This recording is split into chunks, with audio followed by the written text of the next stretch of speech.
Following is from the book The Essex Boys and Mr. X by Heath Mayfield from Visual Feast Publishing. Nichols could not afford to tell his police handlers of the major heavies or as the level of his involvement in the murders. He certainly was not permitted to have a firearm, and he had not been authorised at the time to participate in any personal action without informing his handlers first.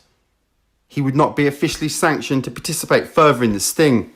He simply sat tight for a couple of months and kept the knowledge of the murders and of course his involvement to himself. The police knew full well that Nichols had been primed to gather some quality intelligence from them from the targeted criminal organisation that they had worked so hard to get him accepted into as a trusted driver. They had no idea that Nichols had actually been out with members of the criminal hierarchy who had committed an atrocious triple murder, and he had been handsomely paid for it as well.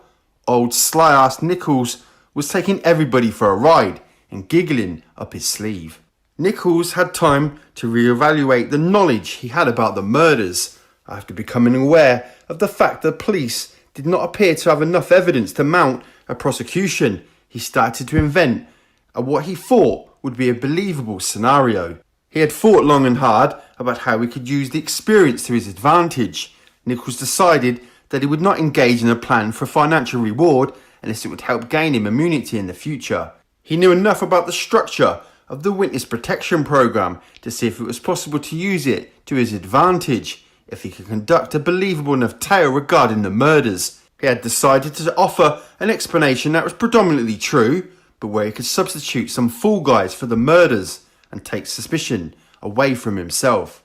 Directly after the murders, Nichols had but all ceased his operations with Steele and Worms, and he'd therefore come around to considering them as plausible substitutes for the two heavies whom he'd drive into the murder scene. It did not take long before Nichols decided to employ such a diabolical and treacherous double cross of his so-called good friend Mick Steele, along with Mick Steele's best friend and confidant, Jack Worms. Nichols had always known that he was prepared to sacrifice the pair in any way if it meant saving his own skin. His involvement with them in the first place had only really been to enhance his reputation as an informant with the police. Nichols knew that his astonishing claim would attract attention from the police investigating the murders. They were desperate to gain some reliable leads concerning the killings, and they had nothing to work with. It appeared to them that a wall of silence had gone up around the criminal community and around the usual informants that the police would rely on. They were under enormous and increasing pressure from the public and politicians to make arrests and to prosecute somebody for the murders. They had brought to bear all the weight that they could muster to get a lead on any of the names on their list of suspects and on criminals in general, but to no avail. The police had then been presented with an opportunity to hear a confession from Darren Nichols concerning his revelation that he was the unsuspecting driver for the murders and that he was supposedly totally duped into participating. The reliability of his evidence was highly questioned, even though they were well aware of his informer status, but they were also aware of his penchant for telling bold yet sometimes persuasive lies. Nichols seems to have adopted the belief that if you tell a lie big enough and keep repeating it, people will eventually come to believe it. They had to keep in mind that Nichols was indeed touted as being a reliable police informant.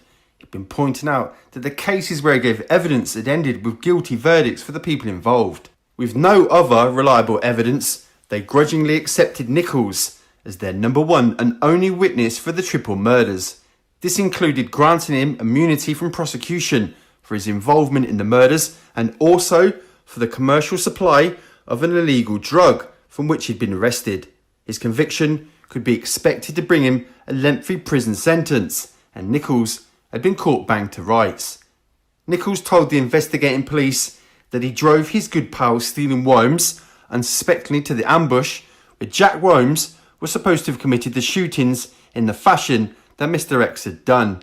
However, he added embellishments such as the ludicrous story of a shotgun that had fallen apart for the excessive use it had supposedly undergone, a line with a litany of other little mistruths or exaggerations purely to sound dramatic. He had practiced the story he was to tell with the author of a book and a movie script concerning the murders. It was entitled Blogs 19. It even dared to record an interview for the BBC, which went to air with an actor's voice dubbed in. Their collaboration was the sole intent of making money, not for any moral or compassionate reasons. Nichols had already disclosed his plan to his wife in case she disagreed and decided to leave him. He had to sell her on the idea of disappearing into the witness protection program for good and what it would entail for them and his young family. She did not leave him, and so this left him free to put his disgusting plan into action. The police decided to go along with the prosecution of Steele and Worms solely on the word of Darren Nichols. The rest, as they say, is history. Once again, Darren Nichols had created the opportunity to laugh up his sleeve at the gullibility of the jury and the desperate desire of the Essex police to secure convictions. Once again, all the questions about what occurred leading up to and during the ambush raise more questions than they answer. Following are some of them. Did the trio approach Mick Steele to see if they could help him find a buyer for this alleged stolen cocaine? Mick Steele may not have been aware of the cocaine's origins and whom its owners were, so could have approached some of the connections who did trade in large quantities of cocaine. Were these people he approached actually the original owners of the stolen cocaine? Did he mistakenly think they could score a double header by receiving a thank you commission from both the buyers and the sellers in the drug deal? Did he go ahead with a plan to introduce the trio to his so-called reputable and criminal respected contacts and conduct business at a lonely private location? Was he advised to suggest to the trio that they and he not come to the meeting armed, as this could be perceived as being intimidating and distrustful? Was there really a plan for a drug transaction to be carried out in Workhouse Lane? If Mick Steele was there, was he and the trio generally expecting to have a hassle-free drug deal go down with some trustworthy buyers? Was there also the instruction to leave Mick Steele alive if he agreed to stay silent about the people involved in the murders? He was well liked and trusted not to give a clear description of the shooter, nor to pick anybody out in a police lineup. Was Jack Worms innocently waiting for Mick Steele after fixing Darren Nichols' broken down car? He was expecting the trio to drop Steele off at the top of the lane after the transaction. As he waited there, supposedly to pick Mick up, Jack made a 4-second phone call to Darren Nichols long enough to simply say, "Your car is fixed, pick it up." Because they were friends and Jack was doing Mick a favour by driving him home, Jack probably would have been given a share of Mick's expected commission for arranging the drug deal. Instead, he was dragged into a murder investigation. If Mick Steele had organised a supposed drug deal and Jack Worms was involved in a minor way, but Darren Nichols was not required, was Nichols offended because he would not gain any financial benefit? Was he even aware of Mick and Jack being involved? He may have known they were supposed to be conducting a big drug deal with some major people due to hearing a whisper from a criminally connected relative or someone he knew in Canning Town. After the news of the murders had broken, would he have started to put two and two together? Or was he at the ambush scene with the shooter and there was another person acting as the driver? Are you now left with some decision to make? Do you think Jack Worms and Mick Steele are innocent? Is Jack Worms alone innocent? Was Darren Nichols always a valuable, if not somewhat, a bumbling asset to the police and to the judiciary? Is Mr. X a real person? And was he responsible for the actual shootings? Is he a modern day Jack the Ripper in that it will go down in history as another unpunished spectre in the dark and terrifying underbelly of evil? You have sat as a jury member in this hypothetical murder trial. You are asked for your verdict in this case. Darren Nichols is invited and is more than welcome to pop his head up if he wishes to refute the above claims or suggestions. But that might not be so advisable. No matter what Darren Nichols may have told himself, he is only a pretend hero. Nobody, apart from those from the same background, holds any respect or admiration for him. The only thing that has ever changed with Darren Nichols is his name and whereabouts. He is still Darren Nichols, a despised grass. You may wonder if Darren Nichols' son, who would be in his 30s now, has learned of his father's involvement in the resident murders. As a young boy, he had shown that he was having trouble adjusting to life in the witness protection programme. He wanted to know why he had to change his name, school and home, and why he would never see his little pals anymore. It is sadly true that a child still wants to love his parents, even if they are considered bad. The point in question is not whether these accounts are absolutely true and unquestionably, but after reading and examining them, would you as a jury member sitting listening to these arguments as they've been put to you in the above accounts be prepared to return your verdict? There is no right or wrong opinion. It is what you are content with in returning your individual vote. Personally, I firmly disagree with the formal findings and sentencing of Mick Steele and Jack Wilmes. It is not to say that both men are entirely innocent of any involvement whatsoever in the crime. They could have been well involved at some stage. Perhaps they were aware of a conspiracy to murder by other parties. Perhaps Steele and Wilmes entered into a joint venture with another party or parties who were aware of the threats that had been made by Pat Tate to kill Steele, Wilmes and Nichols, and they offered to act on their behalf to stop Tate's threats, as there may have been a valid reason of their own to kill the targets. Complying with the requests or the demands of the other party may have provided Steele and Wilmes and Nichols with an opportunity to be free of the threats of Pat Tate, or maybe they acted as assistants under duress, having their lives threatened should they ever speak or name the other party or parties after being approached. Or perhaps they were threatened if they did not comply with the demand to act as the scapegoats for the real killers. Perhaps they were just highly intimidated accessories before the fact. Possibly due to their connection with the victims, then they were then levied to lure their targets to a prearranged location on behalf of some other parties. They were quite possibly acting as highly composed messengers to deliver the bait or incentive to Tucker, Tate and Rolfe. They may have made themselves available for a meeting with another party or parties to conduct possible illegal business, but were unaware that it was to be premeditated murder. This would nevertheless make them complicit in the crime at some level. After luring their targets to what they would have believed was a business meeting or a sort out of something, they had possibly been on the scene and willingly witnessed the shootings by another party who had been initially secreted at the scene. Perhaps the real shooter then made his escape from the murder scene by way of an alternative route, using a vehicle such as a motorbike that he may have easily have hidden from sight when he arrived. It may have been close to the ambush site, yet far away enough that tyre tracks or footprints escaped the detection of the investigating police.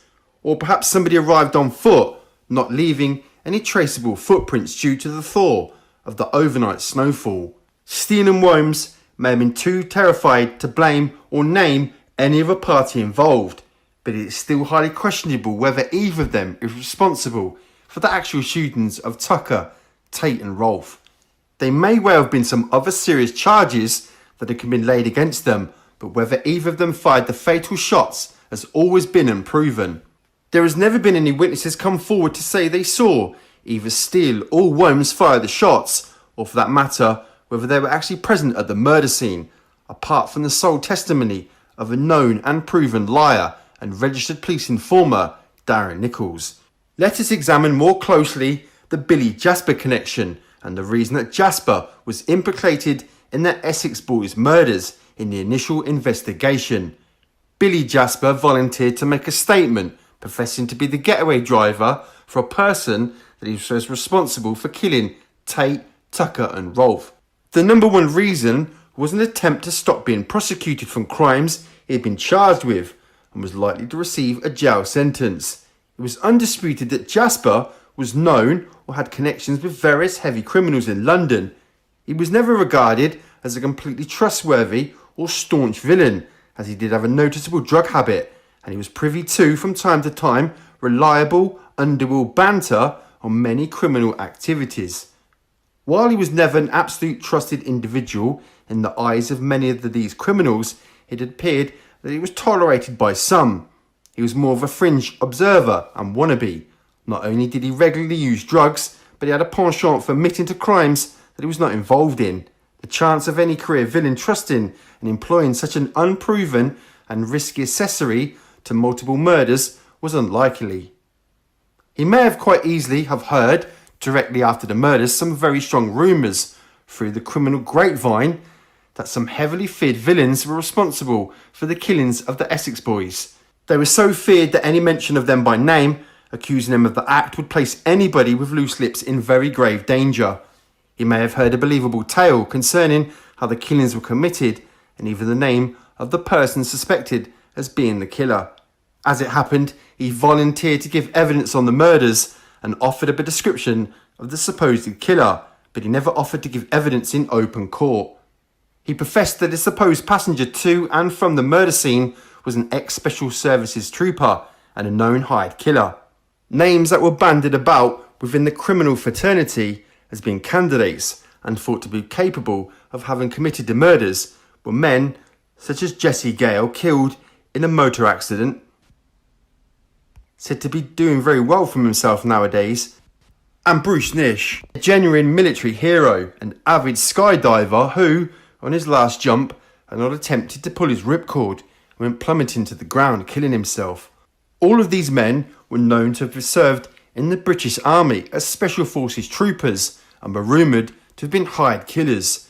Jasper would have known that if he named or accused anybody from within the perilous criminal underworld, irrespective of whether they were guilty or not, even if he avoided imprisonment by giving information, he would have undoubtedly been warned that he would be hunted down and permanently silenced for doing so. He may have been allowed to brag, putting himself in the frame, but not to implicate anybody else or disclose who the supposed killer was. He was never going to accuse anybody by giving evidence in court, as they were likely to kill him or to order his killing for doing so. It was because of Jasper's desire to evade a jail term that he approached the police with his declaration and accusations. Unfortunately for Billy Jasper, he was later shot in the face, but he was fortunate enough to survive. It is not as if he was in any way a suspect in the murders until his voluntary declaration to the police. The police were to eventually discount Jasper's story and refuse to act on his information. His account of the time of the murders did not fit in with or support the police timeline. The murders were well publicised, as was the location of the actual crime scene. Photos of the surrounding areas taken from the air were printed in the newspapers, as were some minor details. This was enough for Jasper, or any other inventive thinker, to create a story. Could this originally yet fractured story of Jasper's have been relayed to Darren Nichols at some stage, maybe by the investigating police, therefore allowing him to build on a previous tale? He could then weave in missing details or substitute required parts and name suspects who appeared capable of committing the murders and who may have even had a motive to commit them, information that would both suit him and the police investigators. Could it have been possible for Jack Worms to have been in the vicinity of the murders, working on a broken down vehicle, and being unaware of Mick Steele and Darren Worms being nearby and being accessories in the planned murders of Tucker, Tate and Rolfe? Did Mick Steele leave Jack Worms out of the plot, and he therefore had no knowledge of the conspiracy, only to be hamstrung by Nichols' decision to implicate Jack Worms after the event rather than naming Mick Steele's real accomplice? Could Mick Steele have been in the company of another person at the murder location who indeed may have been lying in wait at the ambush site and responsible for the actual shootings? Nichols may have conveniently substituted Jack Worms for this person, one of the men they were supposed to have driven away from the scene and whom he described as a cold, callous killer. He also claimed that Mick Steele was rejoicing and laughing, saying he felt like an avenging angel. How cliche B-grade Hollywood script-like is that? But then again, it must be kept in mind that the author of Blogs 19, Mr. Tony Thompson, had written it with the intention of portraying Darren Nichols in an acceptable light as a likeable, honest and naive victim in the saga. They had combined to write a story intended to be financially profitable for both of them, but not necessarily truthful. It can be presumed that much of the so-called wit, cliched impressions and claims of the innocent used throughout the telling are down to Mr. Thompson in his form of storytelling. He had a job to do, and it appears to have been acceptable to many. There are throngs of people who subscribe to the telling of the story as being the absolute truth, and whom therefore believe that Mick Steele and Jack Williams were the shooters. It is strongly believed that the murders occurred between 6:30 and 8 p.m. The question is therefore raised, why did Tucker, Tate and Rolfe not try to call anybody on their mobile phones to simply offer some sort of explanation of why they were running so late for their dinner reservation? After all, they'd already had a hurry-up call over the booking before arriving at the locked farm gate. Why would they be sitting in the parked Range Rover at a locked farm gate for approximately 3 to 4 hours after their arrival approximately 7:15 p.m, not to bother to call anybody at all during the waiting period? They do not appear to have left their vehicles even to relieve themselves or to stretch their legs. As ever, a question in this case will elicit a question in response. It is the merry-go-round that we seem to want to keep riding. Keep in mind the latest admissions that the police have only released information regarding mobile phone calls to and from the trio's phones up to 6:59 p.m. Any that may have been made after this time have never been released or made available for public scrutiny. There could be incredible important information hidden in any such recorded calls or messages sent, which is not the only evidence being kept hidden from the defence and therefore also from the jury. It is all ifs and buts, of course, as is everything involved in this case. However, if Mick Steele or Jack Williams were at the ambush site in any role, then either could have been the shooter. If Mick Steele was the shooter, then Jack Williams has never said so. That, of course, may be because of his personal belief in the old school criminal code that he lived by, no grassing, even on an adversary. Consider what Jack Williams was to have told his father, who visited Jack just before he died. He said to have asked Jack to admit that he shot the trio, even if it was untruthful to gain Jack his eventual freedom, and he would be able to look after his mother, as the older man knew that he was dying. Jack's response was he could not do it, as he could not simply bring himself to plead guilty to something that he was not guilty of, no matter what the incentive may be to do so. It was quite noticeable that he did not point the finger at Mick as being the shooter either. I wonder if Jack had been charged with being an accessory before or after the fact, and not for a triple murder, whether we might have heard a different explanation about his involvement. As to Jack Williams making waves or bringing any undue attention to himself that might void his licence upon his release, I would imagine it would be no similar to that of Kenny Knoll upon his recent release from prison, when he was quizzed about his intended lifestyle. It is said he replied, "Fuck off and let me enjoy my freedom." Although I subscribe to the opinion that the Retterdam murders, also known as the Range Rover murders, the unlawful killing of Tony Tucker, Pat Tate and Craig Rolfe, are destined for the annals of unsolved crimes. Various names have been presented and strongly believed to be the killer, but we'll never be able to establish who was responsible, beyond reasonable doubt, irrespective of any theory that may be put forward. Please allow me to ask a sincere question, as it personally gnaws at me.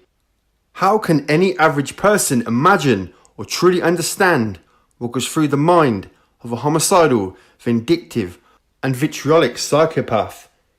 It will be impossible to empathise with their sadistic and uncompassionate reasoning and behaviour, or to conceive of the lengths they would go to in order to seek the domination or the destruction of a perceived enemy. All this could be expected of the person who fired the fatal shots at Tony Tucker, Pat Tate and Craig Rolfe. Are we being asked to believe that Jack Williams, accused of being the shooter, could act so coldly, utterly void of compassion on this one occasion for a matter of minutes, and then was able to return to a state of mental normality and unaggressive behaviour for the next 25 years? He has never shown any signs of the psychopathic personality that has been accused of demonstrating when threatened or physically attacked. This has happened on several occasions since his initial incarceration, with no reports of him being overtly violent in order to protect himself. Anybody may be susceptible to a fit of uncontrolled rage and use excessive violence at some point, but it is debatable whether one could willingly reach the level of determined and controlled commitment required by the killer in the Essex boys' murders. It must be considered that it was common knowledge that it was Darren Nichols who informed the police contacts about the threat made by Pat Tate to kill Steele, Worms and Nichols. He told them that he was genuinely scared of the threat and that things were becoming too hot and too hairy for him. They, in turn, would try to pacify him and keep him as an informant. They would have to report this threat to life to their superiors and in due course. This information would have found its way to the desk of Inspector Ivan Dibley. The name of the intended victims would have been noted and the intended murderer. All of the names were known to Dibley, as there was some police surveillance on Steele, Worms and Nichols with regard to the drug importation activities. Nichols was their chief informant. When the murders did take place, Ivan Dibley decided he could crack the case because of the information he'd been given. He would have it no other way. He deduced that Mick Steele had countered Pat Tate's threat by getting in first and killing Tucker, Tate and Rolfe. There was no need for Nichols to ever mention to anybody what he was supposed to know about the murders. He was in no danger of being targeted by anybody for revealing the knowledge that he had held. He was not in any physical danger from Mick Steele or Jack Worms when he unsuspectedly revealed that they were involved in the killings. They may hate him or despise him, but they have never professed that they wish to kill him or have him killed for his lies and betrayal. They may have had some excuse considering that Nichols painted them as being absolutely ruthless, cruel, extremely cold and callous psychopathic killers. Things were not helped by the unspectacular methods and lack of tenuous cross-examination used by the defence counsel. Steele and Worms' legal representation presented what was perceived as extremely weak and unconvincing defence arguments. It is no good as blaming the jury for finding the accused guilty. The jury was addressed by a more determined and much more convincing orator. The courtroom arguments are akin to the game of chess. What is the more proficient, believable and experienced player of the game? Who can outpoint and master the competition? After all, neither the defence counsel, neither the prosecutor knows the truth in any criminal case. They are unaware as the jury or the public. In any case before the court, it is merely a case of how convincing they can be in a presentation and explanation of any evidence that is permissible. Please consider how a convincing and experienced screenwriter can make a work of fiction appear to majority of movie viewers. The bottom line is that Nichols blatantly sacrificed both Mick Steele and Jack Worms when he chose them to be blamed as the culprits. Now we come down to the nitty-gritty. Can it not be expected or accepted that individual human jealousy alone is at the very heart of this matter? Committing the murders would require nobody else's approval or need any payment. They were not the actions of a criminal committee or a higher paid killer. The math would indicate that the former might be the simple and quite acceptable answer. Therefore, irrespective of your former opinion, suspicion or belief, is it too much or too little to accept that the motive for the murders was jealousy alone? Could this not be the simplest and most realistic answer, and not the suspected responsibility of any criminal gang, vigilante, or any organised parties? After all, how many times have murders been driven by nothing more than jealousy? Irrespective of the reason for the murders, the lasting damaging grief that has enveloped innocent family members on all sides of the story should not be forgotten or brushed aside. They are not responsible for the actions and thoughts of any of the offenders. Once again, can the truth be hidden in fiction? Enjoy your pondering. This has been the Essex Boys and Mr. X by Heath Mayfield.